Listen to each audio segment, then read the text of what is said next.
Hello friends, welcome to ऐसे classes. Friends, आज का हमारा टॉपिक है स्पेसिफिक रिलीफ एक्ट 1963 से रिलेटेड एमसीक्यूज़। फ्रेंड्स, आज फिर मैं आपको एमसीक्यू बताऊंगी और आपको हमारा रूल पता है और जो हमारे यहाँ पे न्यू है मैं उसको भी बता देती हूँ कि ये हमारे लिए एक मिनी टेस्ट होता है। मतलब मैं आपको आंसर्स बताऊंगी, उसके पहले आपको वीडियो पॉज करके अगर आंसर आता हो तो फटाफट आपको कमेंट बॉक्स में पहले आंसर लिखने हैं। इससे दो फ़ायदे होंगे कि आपका जो रिवीजन है वो ऑलरेडी अच्छे से रिवाइज हो जाएगा और दूसरा आप में कॉन्फिडेंस आएगा एग्ज़ाम में पेपर को अटेम्प्ट करने का। तो चलिए दोस्तों, वीडियो स्टार्ट करते हैं। Number 1 question, an instrument where by the destination और devolution of successive interest in movable और immovable property is disposed of और is agreed to be disposed of is called। Friends, question का मतलब समझते हैं। सबसे पहले एक ऐसा इंस्ट्रूमेंट जिस पे कोई भी डेवोल्यूशन ऑफ सक्सेसिव इंटरेस्ट, या तो वो मूवेबल प्रॉपर्टी हो या वो इमूवेबल प्रॉपर्टी हो। डिवोल्यूशन ऑफ सक्सेसिव इंटरेस्ट का मतलब होता है सौंप देना, मतलब जिसका वो इंटरेस्ट है, जिसकी वो प्रॉपर्टी है, उसे सौंप देना। इज़ डिस्पोज्ड ऑफ और is agreed to be disposed of, मतलब जिस चीज़ के लिए झगड़ा चल रहा हो वो झगड़ा अगर सॉल्व हो जाए, मतलब जिसकी प्रॉपर्टी है उसे हम उसकी प्रॉपर्टी सौंप दें या फिर हम एग्री हो जाएं कि हाँ हम उसे उसकी प्रॉपर्टी सौंप देंगे, तो उसे क्या कहेंगे, वो किस इंस्ट्रूमेंट पे बनेगा। पहला ऑप्शन है व्हील, दूसरा टेस्टामेंट, तीसरा सेटलमेंट, चौथा डीड। फ्रेंड्स, फटाफट आप अपना आंसर कमेंट करिए। व्हील का मतलब होता है जब कोई डिसीज्ड पर्सन अपना लास्ट विल बनाकर जाता है, तो लास्ट विल में वो अपने सारे प्रॉपर्टी जो होती है वो अपने लीगल हायर्स के या फिर किसी के भी नाम करके चला जाता है, तो वो होता है व्हील पेपर। टेस्टामेंट कब बनता है? तो टेस्टामेंट बनता है जब किसी को हम लोग कोई इमूवेबल प्रॉपर्टी गिफ्ट करते हैं, तब टेस्टामेंट्री इंस्ट्रूमेंट बनते हैं। सेटलमेंट कब बनते हैं? तो जब कोई झगड़ा जो है वो सॉल्व हो जाता है और फाइनली जिसकी प्रॉपर्टी है इमूवेबल प्रॉपर्टी वो उसे मिल जाती है, तो इसे सेटलमेंट। और डीड क्या होता है? तो कोई भी डीड, सेल डीड या फिर किसी भी तरीके की डीड जो हम लोग बना रहे हैं, एग्रीमेंट हो रहा है, वो डीड हुआ। तो फ्रेंड्स, यहाँ पर क्वेश्चन के हिसाब से आंसर होगा ऑप्शन सी, यानी कि सेटलमेंट। तो यहाँ पर सेटलमेंट का इंस्ट्रूमेंट बनेगा। Question number 2, a person claiming title to suit property and also set up a plea of adverse possession। एक पर्सन जो क्लेम करता है टाइटल टू सूट प्रॉपर्टी, किसी भी प्रॉपर्टी जिसके ऊपर सूट चल रहा हो और उसके लिए उसने उस प्रॉपर्टी का टाइटल के लिए अप्लाई किया है, क्लेम किया है, और दूसरी तरफ उसने एक प्लिया डाला है एडवर्स पोजीशन का। एडवर्स पोजीशन का मतलब होता है कि किसी और की प्रॉपर्टी पे अपना लीगल ओनरशिप बताना कि उसकी प्रॉपर्टी मेरी भी है, मैं लीगली उसका ओनर हूँ। तो ये दोनों अलग अलग चीज़ है, तो क्या एक साथ इन दोनों के लिए क्लेम किया जा सकता है कि नहीं, क्वेश्चन ये है। तो इसका आंसर फटाफट कमेंट करिए आप लोग। मैं आपको ऑप्शंस बताती हूँ। Option a, both pleas are alternative and permissible, दोनों ही अलग है और हेंस परमिसिबल है। Both pleas are not alternatives and hence permissible, दोनों ही अल्टरनेटिव नहीं है, सेम है, इसलिए परमिसिबल है। तीसरा है both pleas are not alternative and hence impermissible, permissible ही नहीं है, एंड नन ऑफ दिस। तो फ्रेंड्स, इसका आंसर होगा 2 का ए, मतलब बोथ प्लियाज आर अल्टरनेटिव और परमिसिबल, दोनों ही अलग अलग चीज़ हैं, क्योंकि एक में किसी प्रॉपर्टी के टाइटल को क्लेम करने की बात हो रही है, मतलब उसके नाम को, और दूसरा क्या है कि एडवर्स पोजीशन, मतलब किसी और की प्रॉपर्टी पे हम लोग अपना लीगल ओनरशिप बता रहे हैं। तो ये दोनों अलग चीज़ है, इसीलिए ये परमिसिबल है। मैं वीडियो के बाद चेक करूँगी कि कितने लोगों ने सही आंसर दिया या गलत आंसर दिया। फ्रेंड्स, सही और गलत आंसर देना इंपॉर्टेंट नहीं है, इंपॉर्टेंट है कि आपने ट्राई किया, तो आप वो ज़रूर करें, क्योंकि मैं ज़रूर चेक करूँगी। अब क्वेश्चन नंबर 3 में देखते हैं हम लोग। अ suit for position under section 5 can be filled with in. Section 5 में जो हम लोग सूट क्लेम करते हैं पोजीशन का, वो कितने दिन के अंदर फाइल किया जा सकता है। तो सबसे पहले आपको ये पता होनी चाहिए इस क्वेश्चन में कि सेक्शन 5 में हम लोग कौन सा सूट डालते हैं। तो फ्रेंड्स, इसके लिए आपको इस चैप्टर की नॉलेज अच्छी तरीके से होनी चाहिए। इसके लिए मैंने वीडियोस बना रखे हैं, आप उसको देखिए। मैं आपको नोट्स भी प्रोवाइड कर देती हूँ। अगर आपने अभी तक नोट्स नहीं लिए हैं तो आप अपनी मेल आईडी मुझे मेल करें या कमेंट करें। आपको नीचे डिस्क्रिप्शन बॉक्स में सारी इन्फॉर्मेशन है, जिससे आप चैप्टर को अच्छे तरीके से पढ़ें, ताकि आपको कॉन्फिडेंस आएगा। उसके बाद आप MCQ को अटेम्प्ट करिए। तो मैं फिर से आपको एक बार बता देती हूँ कि सेक्शन 5 के अंदर हम लोग किसी भी इमूवेबल प्रॉपर्टी के टाइटल के लिए सूट करते हैं। तो टाइटल जो होता है फ्रेंड्स, जो नाम होता है, वो हम लगभग 12 साल तक के लिए फाइल कर सकते हैं। मतलब 12 साल के अंदर ही आपको टाइटल के लिए फ़ाइल करना पड़ेगा। उसके बाद वो अवेलेबल नहीं है, मतलब उसके ऊपर लिमिटेशन पीरियड कितने दिन का है, 12 ईयर्स। अब क्वेश्चन नंबर 4 की तरफ चलते हैं।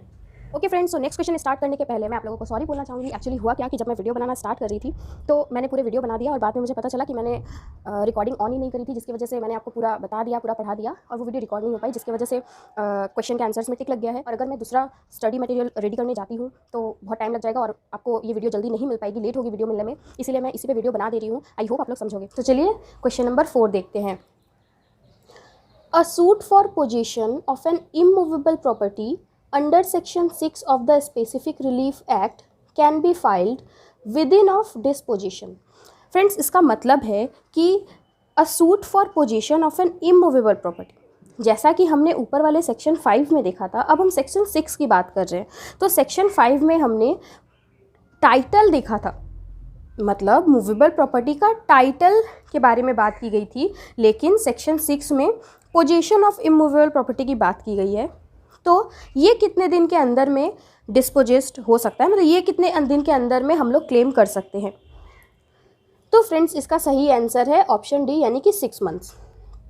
ऑप्शन है 12 ईयर्स। 12 ईयर तो सेक्शन 5 के लिए था, और 3 ईयर, 1 ईयर और भी जब हम लिमिटेशन पीरियड के MCQ सॉल्व करेंगे तो मैं आपको उसमें बताऊंगी। यहाँ पे आंसर है 6 मंथ के अंदर में हम लोग सेक्शन 6 के अंदर जो सूट फाइल करते हैं related to position of the immovable property, वो उसका लिमिटेशन टाइम है 6 मंथ। जबकि सेक्शन 5 में जहाँ पे हम टाइटल की बात करते हैं वहाँ पर टाइम है 12 ईयर्स। मैं आपको इतने सारे सेक्शन इसीलिए पढ़ा रही हूँ, ये पूरे MCQ में मैंने ज़्यादा करके सेक्शन पे बेस्ड होकर ये MCQ तैयार किया है, क्योंकि फ्रेंड्स मैंने आपके बहुत सारे क्वेश्चन स्टडी किए अच्छे से, और हर एग्ज़ाम में section related question specific relief act से बहुत पूछते हैं, इसीलिए ताकि आपको सेक्शन क्लियर हो जाए और रिवाइज हो जाए, इसीलिए मैंने सारे सेक्शन इसमें डाल दिए हैं।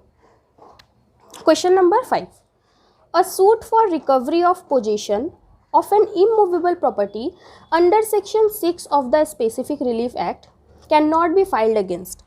जो सेक्शन 6 में हमने देखा था प्रॉपर्टी, इमूवेबल प्रॉपर्टी का पोजीशन जहां हम क्लेम करते हैं, तो हम किसके खिलाफ वो केस फाइल नहीं कर सकते हैं।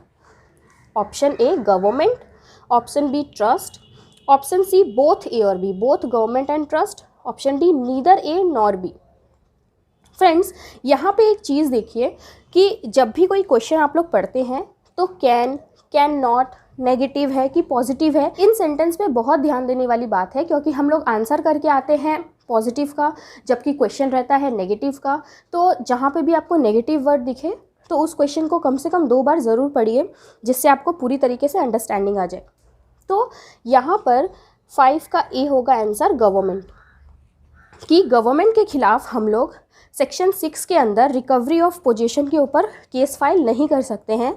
इसको छोड़कर हम किसी को के ऊपर भी अपना जो केस है वो फाइल कर सकते हैं, लेकिन लिमिटेशन पीरियड है within 6 months. Okay, question number 6, the movable property is recoverable under section 7 of the specific relief act is.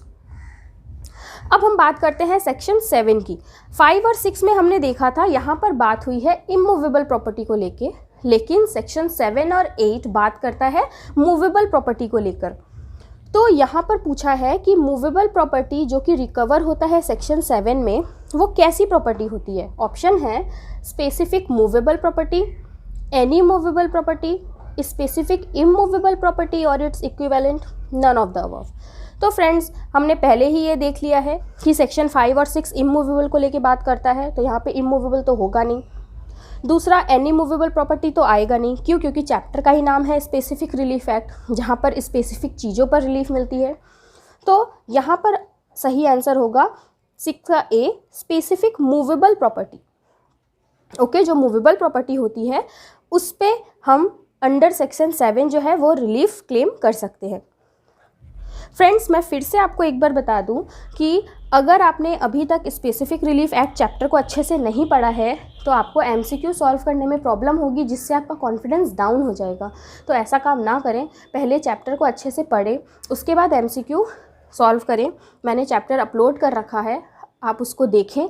कहीं भी अगर प्रॉब्लम हो तो आप मुझसे कनेक्ट कर सकते हैं। मैंने अपनी मेल आईडी, व्हाट्सअप नंबर सब कुछ डिस्क्रिप्शन बॉक्स में दे रखा है।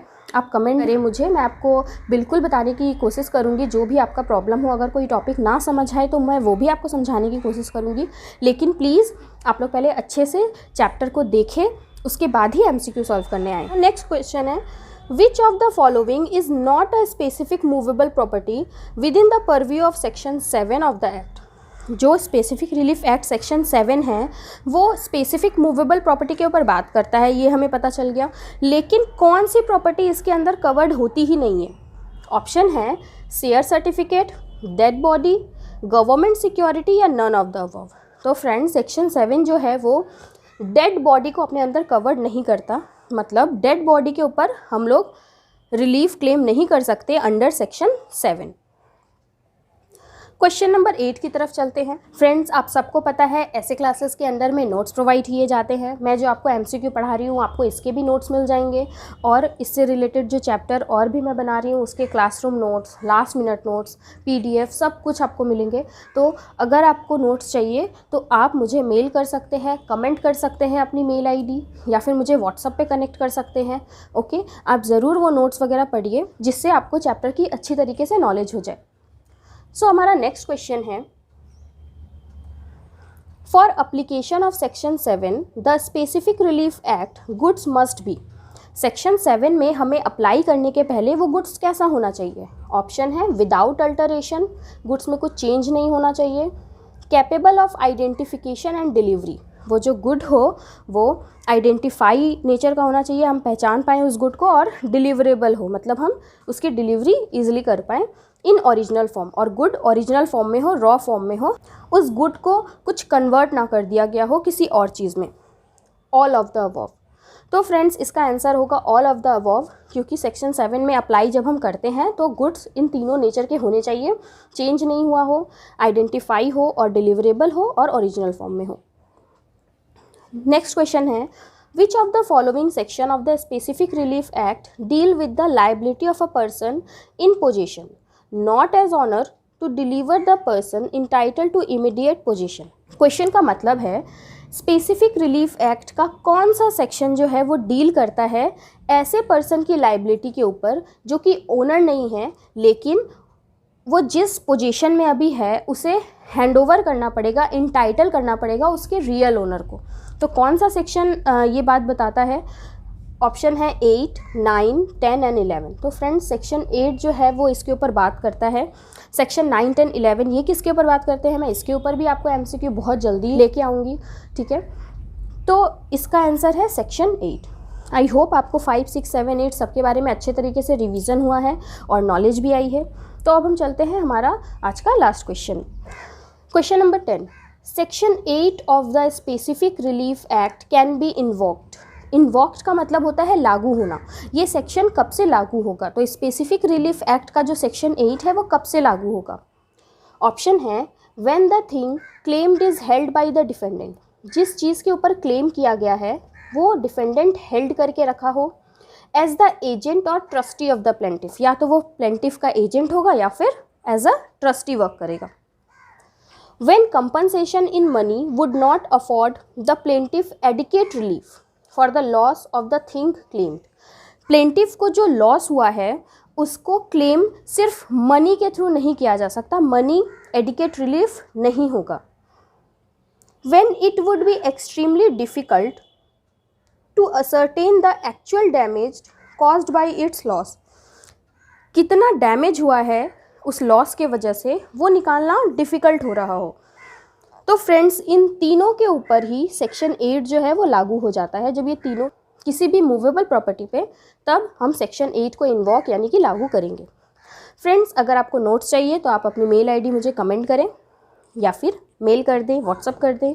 और फ्रेंड्स, अगर किसी भी तरीके की प्रॉब्लम आपको पूछना है या फिर आपको किसी न्यू टॉपिक पे वीडियो चाहिए, कुछ समझने में दिक्कत हो रही हो, तो आप ज़रूर से ज़रूर हमसे कनेक्ट करें, हमें बहुत अच्छा लगेगा। और वीडियो अगर अच्छी लगी तो एक लाइक कर दें और वीडियो से जुड़े रहें, हमारे चैनल को सब्सक्राइब कर दें, जिससे मैं जो भी वीडियो दूँ वो फटाफट आप तक पहुँच जाए और स्पेशली एग्ज़ाम टाइम पे आपको दिक्कत ना हो वीडियो को रिवीजन करने में। फ्रेंड्स, आपको ये वीडियो कैसी लगी मुझे बताना ना भूलें। ओके, आपको पता है मुझे आपका कमेंट पढ़ना बहुत अच्छा लगता है, तो कमेंट करते रहिए और वीडियो को लाइक ज़रूर कर दीजिएगा। Thank you friends.